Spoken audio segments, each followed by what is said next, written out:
Hey guys, welcome back to NextWave News. Today, we're diving into something hidden in plain sight: rain. But it's not just water falling from the sky anymore, it's also carrying a man-made chemical that's quietly spreading across the globe. The chemical is called trifluoroacetic acid, or TFA. It's what scientists call a forever chemical. It doesn't break down naturally, and once it's in the environment, it stays. What's surprising is just how much of it is now falling with the rain. TFA has been found in lakes, rivers, soils, even in bottled water, tree leaves, and yes, human blood and urine. Over the last 40 years, its concentration has surged dramatically in places like Europe, the Arctic, and even in groundwater. This isn't something we were ever meant to consume, yet it's becoming part of the background of our daily lives. So how did it get here? Most of the TFA in rain comes from chemicals used in industrial processes. Fluorinated gases, especially those in refrigeration and manufacturing, degrade in the upper atmosphere and transform into TFA.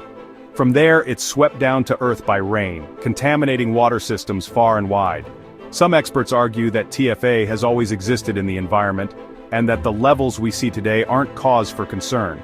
But newer research tells a different story, one that shows steady increases tied closely to human industrial activity. It's not just from one source either.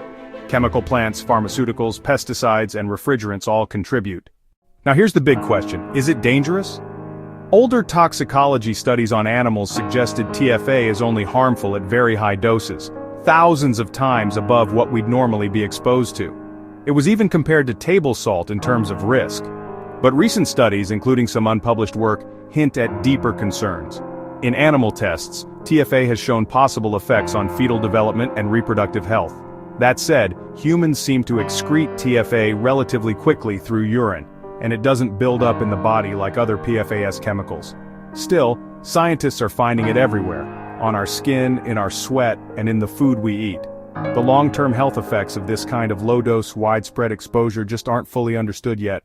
There's also a growing concern about what it does to the environment. TFA doesn't evaporate. Once plants absorb it, it stays locked in their tissues. That means over time, the soil, crops, and even ecosystems could experience a slow buildup, with unknown consequences. So, where do governments stand on this? It depends on where you look. Some agencies have dismissed TFA as low risk for now, while others are sounding the alarm. In Europe, regulatory bodies are considering whether to label TFA as a reproductive toxin and add it to the list of chemicals targeted for restriction. The truth is, TFA might not be the most dangerous chemical out there, but its persistence and global reach make it something we can't ignore.